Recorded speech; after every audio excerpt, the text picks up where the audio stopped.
Hello and welcome back to another edition of Student of the Gun Radio. I am still your host, Professor Paul Markle, and I am still inside of the glass case of Emotion Studios. On the other side of the glass case is Jared, the studio engineer and producer, and he just... did you just unmute your microphone so you can say hello to everybody? Yes, I did. I just unmuted the microphone. Fantastic, fantastic. It is Thursday, or at least it's Thursday as we're releasing this. It may be any day of the week as you're listening to it because you're an American. You can do whatever you want. I don't care. But the fact of the matter is this is the last public broadcast of the week, and we have a special treat for you. We're not doing this on purpose, but it seems like it just works out that our special guests fall on Thursday. And you're like, man, that was a sinister plan that you have, Paul. We're actually not that well organized. It just sometimes happens. Yeah. But we do have a special guest. This is an interesting thing for me because the gentleman who's waiting very patiently on the line for us to speak to him, I've seen him on television. I watched him fight, and never did I ever think that I would be talking to him. But in my life and in my career, I have a lot of friends of friends. I don't know if you have that. I hope that you're able to experience that in your life, where you have a friend and they introduce you to a friend, and then you kind of become, we talked about this like with Mookie, like with Ben Thomas. We had never met each other, but we had good friends that were the same people. And so it's kind of like when you get in the same room, you're like, hey, we're just friends that have never met yet. Yeah. The guy who provides us with our RATS tourniquets, Jeff Kirkham, Jeff came up with the RATS tourniquet. Well, the reason I know Jeff is because he was introduced to me by my good friend who's in the Special Forces, a guy named Shane. He said, hey, you need to get up with this guy, Jeff. He's a solid dude. So I did. You know, history has gone by. We introduced the RATS tourniquets, the pocket lifesavers, all that. It was actually a great pairing, a great coupling. Well, I was talking to Jeff the other day on the phone, and we're talking about Jared's recent fight. And he goes, well, you know, I'm good friends with Jeremy Horn. And he's a gun guy, too. And I said, well, do you think he'd want to talk to us? He said, I don't know. You are kind of abrasive, and you can't be an ass, Paul, so he might not want to talk to you. And I said, well, say nice things about me, and we'll see if we can get him on. So without any further ado, I'm going to introduce Jeremy Gumby Horn, an MMA legend. And if you guys are into the UFC or the MMA, you probably know his name. If you don't, because you're a young crumb cruncher, go ahead and jump online right now and Google Jeremy Horn, and then you can get up to date. Jeremy, are you there? I am. How you guys doing? We are doing fantastic. How are you doing? And where on planet Earth are you right now? I am in Salt Lake City, Utah. Okay. And you're in Mountain Time, is that correct? I believe so. It is about 10 after 9 here, so Okay. I get mixed up with the time zones pretty easily. I get punched in the head a lot, so Yeah, I understand. slip through the Swiss cheese in my brain. Well, I hope you don't get punched too much anymore. Are you officially retired? You know, no, not really. You know, my day is spent much more now working on building the gym and training other guys, but I still take a fight here and there when I can. And I still get punched in the head a lot because I'm still training with guys every day, so that never really goes away. Jared knows what that's all about. Sometimes the best partners are sparring partners. Yeah. Absolutely. Well, before we get any farther into it, I have to ask you how you got your nickname. When did you get it? Who gave it to you? Well, it's funny you ask that because I actually hate that nickname. And I've been telling people for the entirety of my career to stop calling me that. Sorry about that. No problem. That's like I've literally been telling people for 15 years to stop calling me that, and they still do. So I guess I can't really complain too much because that's kind of what a nickname should be. I mean, it's something that's given to you whether you like it or not. Yeah. So I guess maybe after 15 years I should just embrace it. But yeah, so the first person to call me Gumby was Jeff Blatnick, and he was an announcer for the UFC way back in the early days. And during my fight with Frank Shamrock, Frank had a hold of my head, and you know I moved into an awkward position, and my neck got bent kind of funny, and it apparently scared Blatnick, and he went, "Oh my God, the horn is Gumby." So ever since then, it kind of stuck. And the young crumb crunchers that are listening have absolutely here. That's All right, that's part 2 of your Google search is Gumby. Gumby is a flexible creature. They're like, I don't understand what this Gumby thing's all about. Is no, young kids who just go Google it, kids. It's a little green. Now the people of my age, I know. I used to watch Gumby. Well, they know Saturday Night Live and the Eddie Murphy character. Yeah. That's actually that was my greatest Gumby reference growing up, was Eddie Murphy and Saturday Night Live. I'm Gumby, damn it. I mean, that's not a bad place to get your nickname, I guess, from a UFC announcer. No, it's not. But when you think about it, in the MMA world, I'm surrounded by axe murderers and icemen and pit bulls and stuff like that. All these hardcore. And then I'm Gumby. I guess it suits me, but it's still certainly not very intimidating, I guess. Well, then see, you're always the underdog, and they always underestimate you. That's what you want. That is true. That's been happening my entire career. We have a very. We're playing this crazy mutual friend game here. Yeah. We're in Biloxi, Mississippi. That is where our gym is. The Student of the Gun University also incorporates Fight U, which is a 2,000 square foot padded gym, and this is where Jared trains. And we also have a little thing here called Dixon's Dungeon. And there's a gentleman called John Dixon. Absolutely. You're talking about John Dixon. I remember him very well. And we asked, it was funny is because, I talked to Jeff, and Jeff said, hey, I'll introduce you to Jeremy. Let's see if you guys want to talk. So you and I had been emailing back and forth, and we're trying to figure out a date. Well, John was in here training, and we said to John, hey, in your MMA, UFC, well, John's not a UFC guy, but K1, all that, he's been punched in the head all around the world and punched people as well. So we said, have you ever encountered Jeremy Horn? And he's like, yeah, I fought him. We're like, get the hell right. Yep. And he said, I underestimated him. Yep. That's it. That was, like I said, that was quite typical my entire career.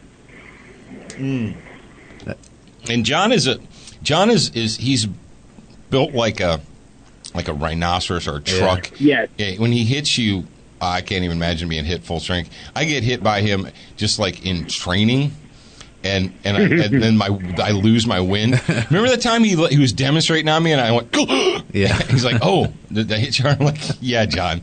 I think you only cracked 2 ribs this time. Or I'm sure Jeremy knows this from people that he trains with. I'm not going to do it hard. Oh, okay. Oh yeah. Of course you're not. So, but I looked on. I don't know if it was MMA Insider or Sheer Dog or whatever, and that was all the way back in 1999. Yeah, that was a long time ago. So you were just revving up back then. You were just getting started. Yeah, I think I had my first fight in, I want to say 96. And back then the sport was really pretty new, so everybody was kind of taking off. Everybody was promoting shows. Everybody was fighting. Mm-hmm. So it really took off like crazy in right around 99 for me at least. In 1999 I had 35 fights. Wow. So yeah. That's a lot. Yeah, it was just about one every weekend. Oh, man, and you want to finish them in 58 seconds when you're fighting every weekend. Yeah. You don't want to go 15 full minutes. Yeah, 59 seconds is just way too long. Jared just fought in Baton Rouge, and he decided to be a knucklehead and go the entire 15 minutes. Yeah, don't do that. Back and forth. Yeah. Much easier just to take him out right away. Yeah. I told him that. I was like, you should have just finished. And the funny thing about it is, and we you know this, and I think a lot of people that don't get involved in combat sports or fighting sports or contact sports, that even though you're punching each other, the vast majority of the people, you don't really hate them. No, not at all. Yeah, you're not going to go. I'm actually pretty good friends with most of the people I've fought. Yeah, exactly. Right, and so is Jared. Jared is, with the exception of one guy, dude that who was just an ass. But yeah. Well, the last guy that Jared fought, you go to the weigh-ins and you see them and they see you, and you kind of look at each other across the the way, and you're like, well, we're not going to go swap life stories or anything because we have to hit each other tomorrow. So Jared gets in there, and this guy had 10 pro fights, and after it was all over with, and unfortunately, Jared lost the decision because you never let it go to the judges. Yeah. MMA 101, don't ever let it go to the judges because then it becomes a popularity contest or whatever. But yeah. So that now that it's over, you can talk to the guys, right? You can shake hands, and the guy was a really super cool guy. Said he'd done research on Jared, watched his tapes and stuff. The guy actually admitted that he had shaved all the hair off his body so he would be slick, so Jared couldn't take him down. But he told Jared, he said, he goes, man, I've never had a victory that went the full fight. He goes, all my victories have come in the first round. He goes, yeah. And he goes, that's much better. Yeah. It always reminds me of that movie Happy Gilmore. Uh-huh. Oh, yeah. When the Adam Sandler with the golfer. Yeah. And the first time he hits a hole in one, he turns to his coach. He goes, "That's much easier. I'm just going to try to do that every time." That's right. Just do that all the time. Yeah, just do that. Just knock him out with the first punch every time. That's much easier. It's way easier on your face and scar tissue and muscles and on all that. Yeah. So now, you are still fighting occasionally, and I went online, and I'm glad that you mentioned that. I wanted to be able to our West Coast fans and what have you, to let them know where they should go. They're like, oh, I'm excited. Now I'm talking or listening to Jeremy Horn. Where can I go to get more information? Well, you can go to our website. It's eliteperformancegym.com. I've got a Facebook page. You just look it up. I've got one for the gym, one for me. I'm, believe it or not, I'm not very, social networking savvy, social media, all that stuff. But I'm trying to learn. I know it has become a huge part of how to run a business. I mean, if you're not on social media, you're dying. Yep. So, I've been trying to do a little bit better at that. But yeah, so, I'm on Facebook and Twitter and all that jazz. And then the website. So, and the website, if you're looking for me, you can usually find information about me somewhere. Yeah. Well, I typed in Jeremy Horn, and the first thing that came up was Sure Dog, and then MMA Insider or something like that. Yeah. So it's Elite Performance Gyms in Salt Lake City, Utah, and you're in the process of right now of. We're actually moving. We're going to be moving out of our current location, and we're going to be moving into a spot just a couple of miles away. So, trying to get all the bills switched over, lining up the move and stuff like that. So that's a big headache. Taking all the sweaty, smelly I have a fight coming up now in November, so it's about 2 months away. So trying to squeeze some time in to train for that as well. Mm-hmm. It's just a mess. Where's that fight going to be? It's going to be the show called Sugar Creek Showdown. It's a show out of just outside of Oklahoma City. Mm-hmm. I've been going down there for a few years, taking some of my guys down there. And one day the promoter kind of jokingly turns to me and says, "Hey, what do we got to do to get you in the ring?" I don't think he realized that I just fight for whoever wants me to fight. He kind of expected me to laugh and blow him off. Yeah. So I fought for him a couple of times. This will be my third fight for them.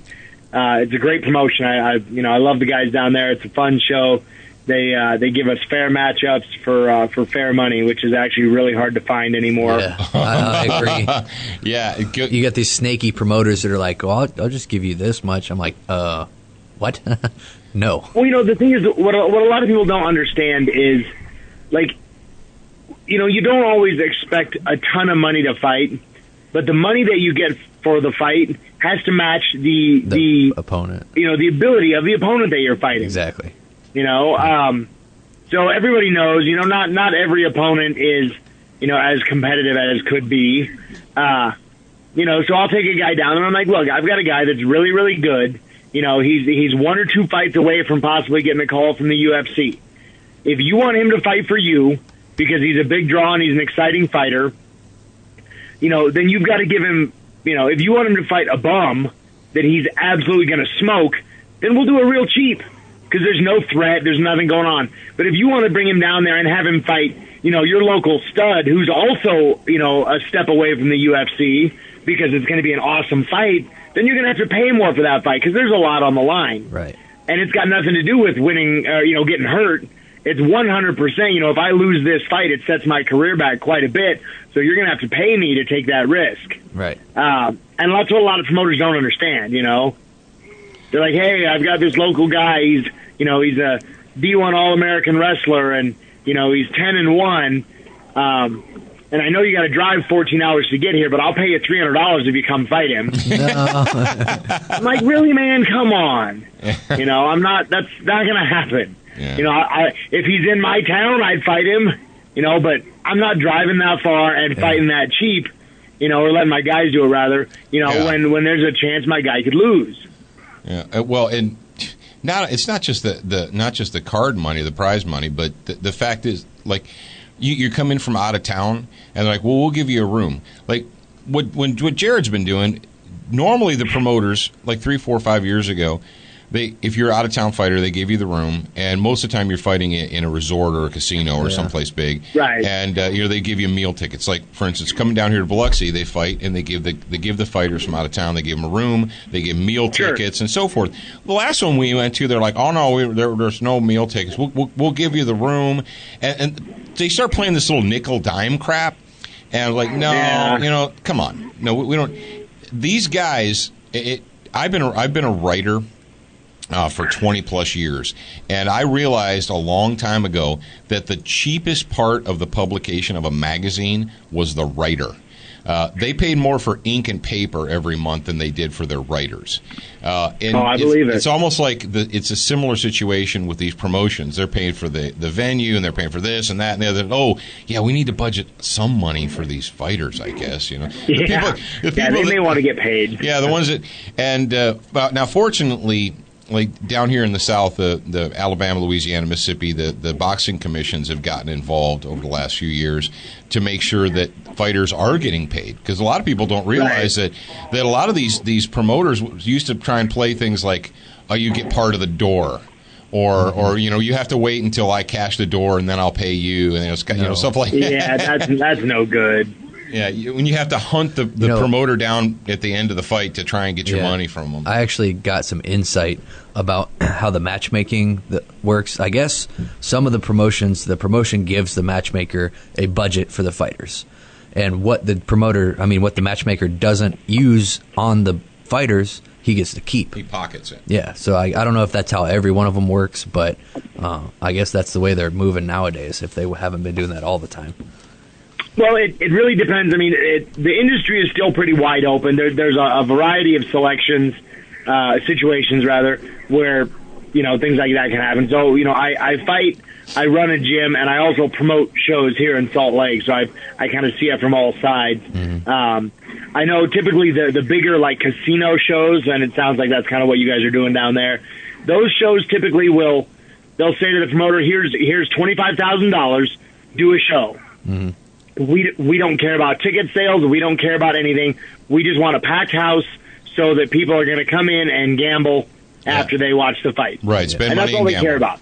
You pack a house. They don't care how you do it. They don't care about the quality of fights. They don't care about pro, amateur, nothing. Mm-hmm. Just make sure there's lots of people in the crowd buying alcohol and then going afterwards drinking or gambling. Yep. So yeah, you're absolutely right. If the promoter can put on just a piece of crap show and make 20 grand, the casino doesn't care. But in the long run, it hurts the sport because, that show is crap because, there's no quality. The reputation gets out. Nobody wants to fight for him, or everybody wants to fight for him because he's paying way too much. I mean, I guess that's really kind of his prerogative, but what happens there is if he's paying all the fighters too much and he doesn't make any money, then he can't keep doing it. That promoter won't last long. He'll do a couple of awesome shows, everybody loves him, and then he goes out of business and goes back to a day job, So it's a really fine line between, trying to pay your fighters fairly, matching them up with fair fights. That's another one that's always awkward.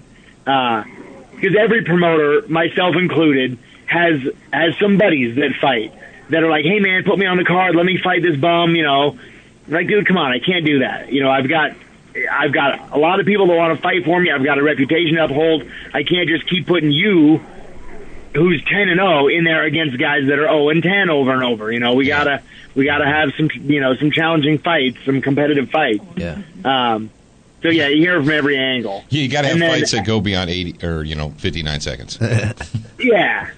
And then since I run a gym, every time I do a show, there's always, half a dozen of my fighters or gym members that come to the gym and they're like, hey, man, let me have a ticket. I can't really afford it. Let me get in for free. And I'm like, shit, man. That's like- you realize that the money I get from tickets is in large part what pays the fighter's salary. Yeah. Yep. So next time when you're fighting and you're complaining that I can't pay you enough, remember that you're begging to get into a show for free because you don't want to pay $25 for a ticket. Yeah. Oh, yeah. Fighters are... And it's still, it's a real mess. It's hard all the way around. Unless you're a dirtbag that screws everybody and makes tons of money, then it's easy. Yeah. You have to have integrity. And one thing that's the hard part. When you have integrity, it's hard. Yep. One thing Dixon was told, he's like, somebody told him, I don't remember who it was, but they told him that integrity was going to put him in the poorhouse. And he's like, I'd rather be poor and have my integrity than like some of these people, and they making all this money, but they don't have. They have nothing. They're greasy. They're slimy. Yeah. You have to go wash your They hands. push all their friends away. That's a noble perspective, and that's very, very hard to uphold. And I'm sure you agree with this, but one thing that I would recommend for people that are aspiring MMA fighters or boxers or just a fighter in general is get yourself a good manager, somebody that can negotiate for you. Yeah. Yeah. Well, and more than that, get somebody at least early on. Get somebody that you know personally. Yeah. Somebody that is your friend that's going to be looking out for you. Because a lot of times, fighters they'll get, they'll just go to some generic management firm or company, especially at the lower levels, and those managers don't give a damn about you. All they want is their percentage. So they're going to hunt to get you the best possible fight that they can, but that doesn't necessarily mean it's a good fight for you. Yeah.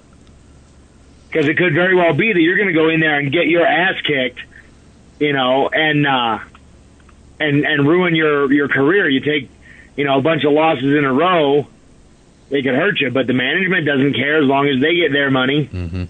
So it's, again, you got to find a manager that cares about you. Yep. And that's hard to find. I think a lot of young guys are like, they're depressed now. They're like, I just want to fight. I just want to train. There's a little bit more to it than I don't want to talk about promotions and tickets and money and percentages. I just want to fight. Yeah. I can't imagine what's like actually running a promotion. Because, it's terrible. Yeah, me as a fighter, we are allotted so many tickets to give our family or sell. And we've got, once you max out those tickets, you actually have to start buying them. So when I fight, I get these people who are like, hey, man, give me a ticket. I'm like, dude, I can't just give you a ticket. They own these tickets. I have to give them the money. Like that's there goes my whole purse. Give the ticket back or give them the equivalent amount of money. That's right. Exactly. Yeah. Oh, jeez. And it definitely, like I said, and a lot of people don't understand. They don't really see what's going on. Like you said, your buddies that are just asking for free tickets because to them it doesn't mean anything. Mm-hmm. It's just let me walk in the door. What does that matter? That doesn't hurt anybody. You're not spending any money to let me come watch. But yeah, it's a mess. Yep. Let's talk about gun stuff. Oh, awesome! Yeah. Jeff said, he goes, well, Jeremy's into guns and gun stuff too.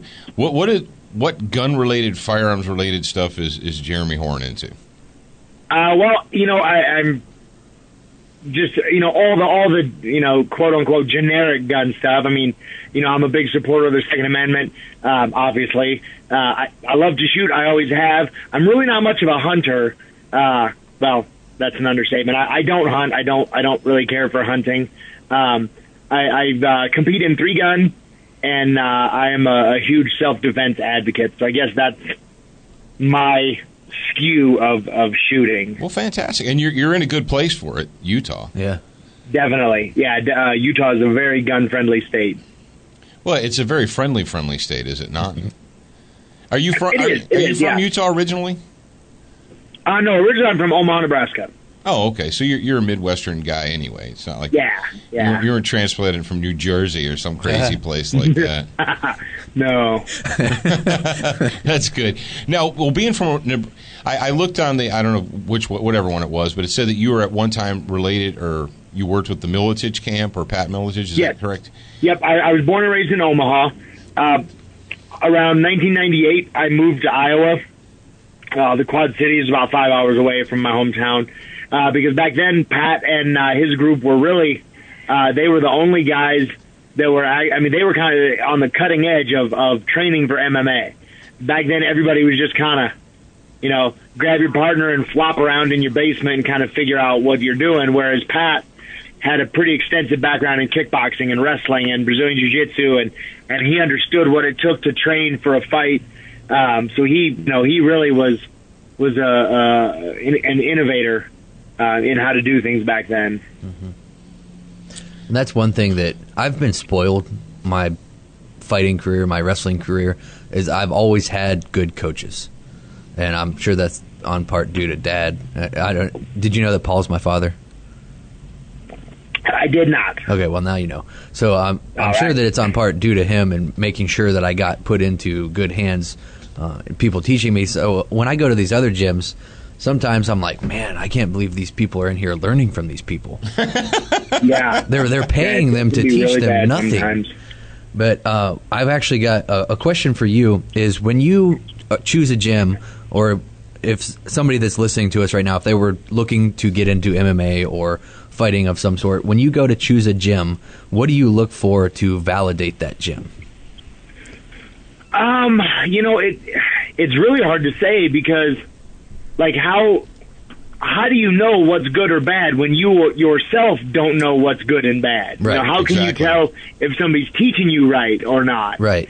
So generally most people come into the gym because they're looking for, they watch the sport, they're fans of the sport, they kind of know who's who, they've seen some fights.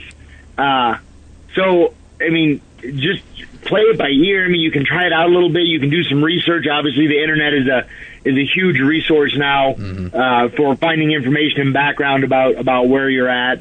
But just use some common sense. Everybody knows today, if you want to learn how to fight, you need to be doing, some kind of relevant stand-up, whether it's boxing, kickboxing, Muay Thai, whatever you want to call it. But it's punching and kicking and kneeing and elbowing and clinch work and all the things that you see. You need to be doing some kind of groundwork, whether it's jiu-jitsu, sambo, judo, or, something relevant where you can, test the technique, wrestling, obviously, and some type of fitness mindset. What I've always thought, and this is one of the things that really burns me, is, let me think how to say this. So a buddy of mine said one time, we were talking about riding motorcycles. He's an avid bullet bike racer. And we were talking one time, I was asking him some question about it because he's teaching me how to ride. And he's like, look, if you want to know how to do something at its most efficient form, look to the top of the world in the competitive field. Meaning, if you want to know the best way to ride a motorcycle, look how the guys that race ride, because that's obviously the most efficient. That is the best way to do it. So it doesn't always apply like all the way down. If you're riding a Harley down the street, you're not going to be taking a corner with your knee dragging the ground. I hope not. But the concepts are the same. So just like in shooting, if you want to know how to hold a gun properly, look at the guys that do it for competition. Look at the guys that do it in the military. Look at the guy. A buddy of mine was always fond of saying, the people that play for blood and money do it right. Mm-hmm. So at the highest level, copy what they're doing. And along with that, what that means is, if there's not a level of competition to what you're doing, then you don't know if it works. Mm-hmm. You want to know how to box, you want to know how to punch, look at boxers. Mm-hmm. If there was a better way to throw punches, I guarantee Floyd Mayweather would be doing it. Yeah. If there was some crazy, goofy, Krav Maga BS that was better than a good straight right to the chin, these guys would be doing it. You want to know how to wrestle? Look in the Olympics. That's how you wrestle. There is no better example. That is the best in the world. So that's all there is to it. So if you want to try to pick a gym, look at not necessarily their level of competitiveness, but look at what they're teaching you. Mm-hmm. Are the things that they're teaching you, do you see them applied at the higher levels in competition? I don't necessarily think that as a teacher you have to be competitive. You have to compete yourself to be good, but you have to do something to prove your credentials. Right. Everybody says, well, not everybody, not every champion football coach played football. Well, no, but look at his background. He now has a track record of training champions, of coaching championship teams. So, maybe when he first started and he walked on and people are like, hey, you never played football a day in your life. You don't know what you're doing. And he said, hey, man, give me a chance. Let me learn. Let me prove it to you. Mm-hmm. That's reasonable. Yep. You're gonna let him try it. You're gonna be a little bit skeptical, but you're gonna give him a chance. After 5 or 6 winning seasons, you're like, okay, you know what you're doing. I don't care that you never competed. Yep. Same thing in fighting. You look at a lot of people. You guys obviously know who Greg Jackson is, right? Yeah. Well, he had a couple of fights early on, and he did not do very well. Mm-hmm. But obviously, if you look at his coaching credentials, he knows how to train people. Yep. And but if you walk into some gym and you've never heard of the head of the gym and he's never competed and you watch the technique that they're learning, you're like, you know what? I don't think I'd see Anderson Silva doing that. I don't think, you're not going to see the guys in the UFC doing that. Then you might be in the wrong spot. Right. Well, that was kind of a loaded question on Jared's part, but the fact of the matter is when it comes to the firearms training community and the firearms training world, it's almost identical. Yeah. You run into the same thing. You have the new gun owner, the mom and dad or the middle-aged couple that decided, okay, this is the point in our life where we need to get concealed carry permits and we need to have guns because the world is a dangerous place and now we realize it. So.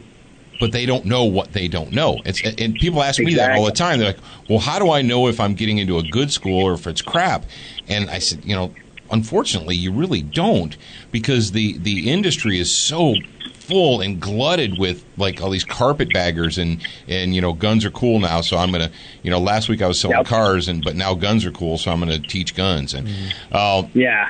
And the hardest thing, and what I tell them is like, look, yeah, I can give you pointers and clues. Like, for instance, one of the things that we do, I said, if you go to a class and they don't conduct a safety briefing or they don't go over the 4 universal safety rules or anything like that, or if they say, oh, don't worry about it, we've got it, you need to like go, whoa, what do you mean? What do you mean you got it?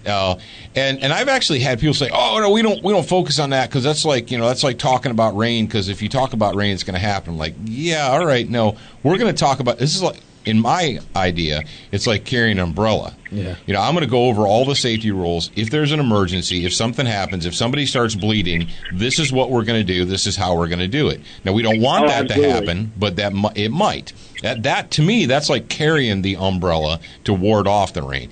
But what I'll tell them is the more that you do it, the more research you put into it, the more you read, the more you experience, the more you see. That is really the only way that you're going to be able to weed out the crap from the gold. Yep. And, right. Like these young kids are like, man, I want to be a fighter. I want to be the next, whatever, Jeremy Horn. I want to be the next Matt Hughes. I want to be the next whatever. Okay, cool. You're not going to do that overnight. And if you're really serious about it, you need to dig in and you need to pay attention and you need to do research so that when someone confronts you with something that's hinky or strange or you're like, that don't sound right, well, you're not just going in, wide-eyed like, if you're really passionate about anything, whether it's guns or MMA or motorcycles or whatever, you're probably going to be passionate about consuming all the information and experience that you can get your dirty little hands on. Yep.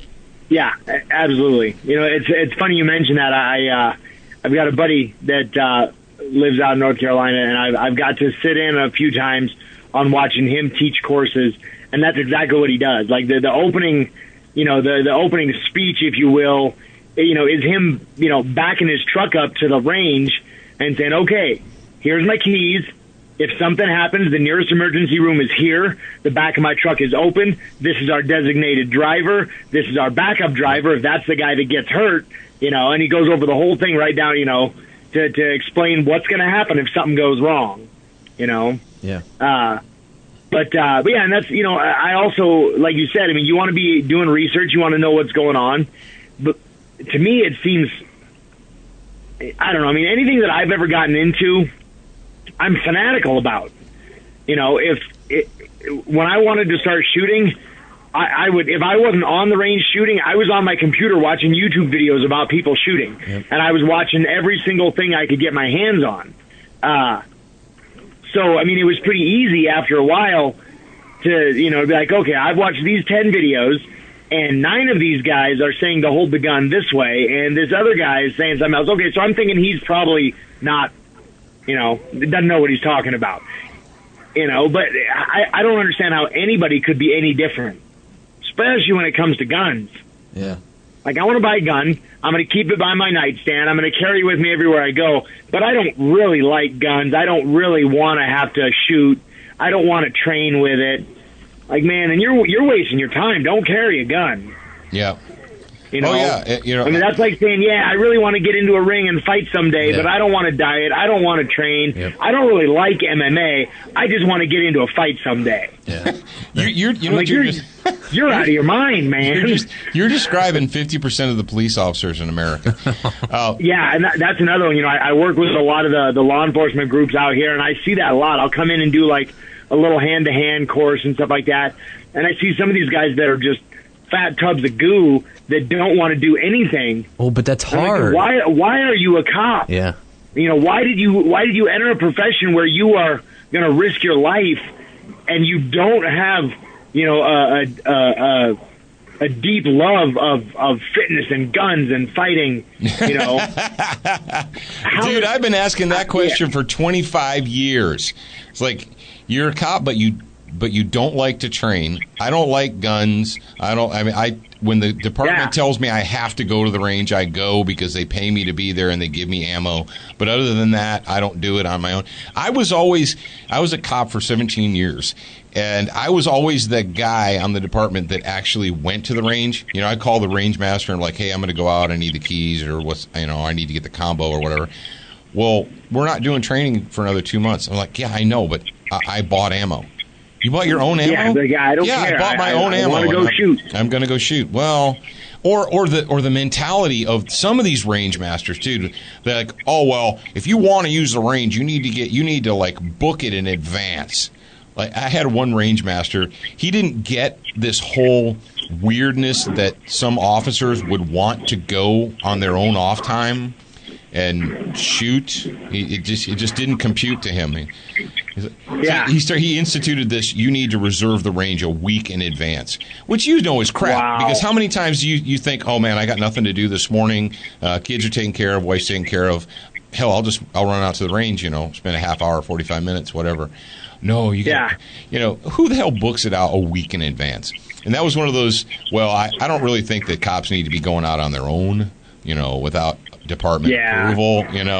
That's dangerous, and you might get hurt. And yeah, well, it really blows me away. It's not even like cops make that much money. I mean, they make nothing compared to what their job is. Mm-hmm. But yeah, again, why would you choose that job? I mean, did you think it was going to be easy? Do you want to sit behind a desk and do paperwork? Well, that's not your job for a long time, Oh, yeah. I mean, a lot of your job is being out. It just blows me away. Yeah. Well, dude, I've done that. When I was young and motivated, and I would set up training classes. I'd set up like force on force stuff, or I was the department's OC pepper spray instructor for the longest time, and what have you.